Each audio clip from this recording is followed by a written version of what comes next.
Bonjour, je m'appelle Gilles Février, je suis le président de l'association des vergers de Pével.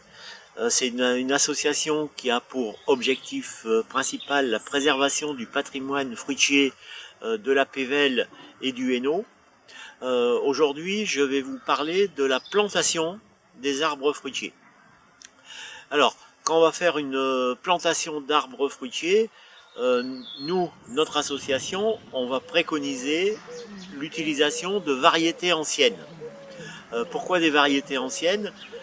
Parce que ces variétés ont été sélectionnées au cours des siècles dans notre région par des générations d'arboriculteurs.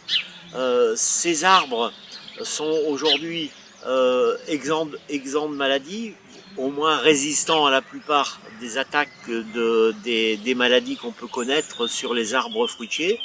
Ce sont des variétés non industrielles, donc réservées aux amateurs, et qui nous permettent de vous proposer des plantations avec des variétés différentes qui peuvent exister par rapport à la monotonie qu'on trouve dans les variétés issues des productions industrielles et qu'on peut trouver dans les supermarchés.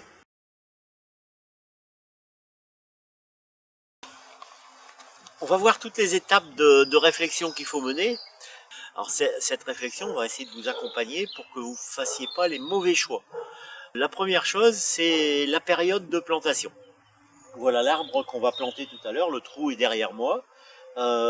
Cet arbre, c'est un arbre que j'ai greffé personnellement il y a 3 ans. La meilleure période pour effectuer la plantation, c'est fin novembre, début décembre. Alors ici, on s'est pris un petit peu tard. Vous voyez que notre poirier a déjà des bourgeons qui sont formés. Normalement, j'aurais dû faire cette plantation beaucoup plus tôt en saison. Ici, l'arbre a encore une motte de terre, mais que lorsque vous allez l'acheter dans le commerce, cet arbre va être ce qu'on appelle à racine nue, c'est-à-dire qu'il n'y aura pas de terre, il y aura les racines qui seront directement à nu pour effectuer la plantation. La reprise d'un arbre que vous achetez à racine nue, en général dans une pépinière, vous allez avoir un peu de difficulté à le faire reprendre. Donc il y aura des précautions supplémentaires à prendre. Ce que je conseille souvent aux gens, c'est d'anticiper. C'est-à-dire, c'est pas la veille de la plantation d'un arbre qu'on va se lancer dans la recherche d'un arbre fruitier. Il y a une préparation à faire. La préparation, c'est non seulement de creuser un trou, mais aussi de réfléchir à quel type d'arbre quelle espèce d'arbre vous allez mettre dans votre jardin. Un cerisier, un prunier, un pommier, un poirier ou plusieurs arbres. Donc les espèces que vous allez choisir également vont avoir des envergures différentes. Donc vous allez devoir étudier la place que va prendre votre arbre lorsqu'il sera adulte. Cet arbre-là, aujourd'hui, il fait 2 mètres de hauteur.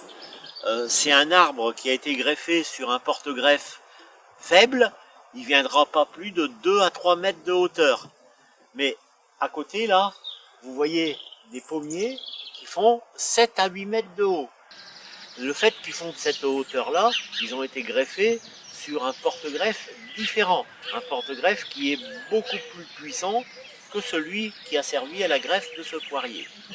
Donc, lorsque vous allez vous réfléchir à la plantation, vous allez réfléchir à la taille que votre arbre aura quand il sera adulte. Si vous avez un petit terrain, vous pouvez aussi opter pour la création d'une haie d'espalier.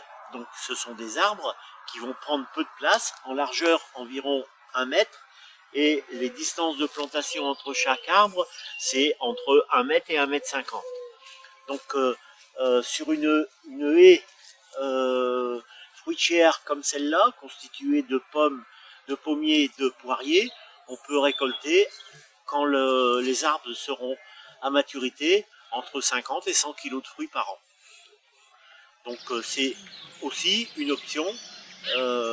Les arbres en espalier sont formés par les pépiniéristes. Hein. On parle ici de palmettes en double U qui ont donc 4 branches. C'est une formation qui prend un peu de temps. Le prix de ces arbres en espalier est aussi relativement élevé, hein, de l'ordre de 75 à 100 euros selon la vigueur.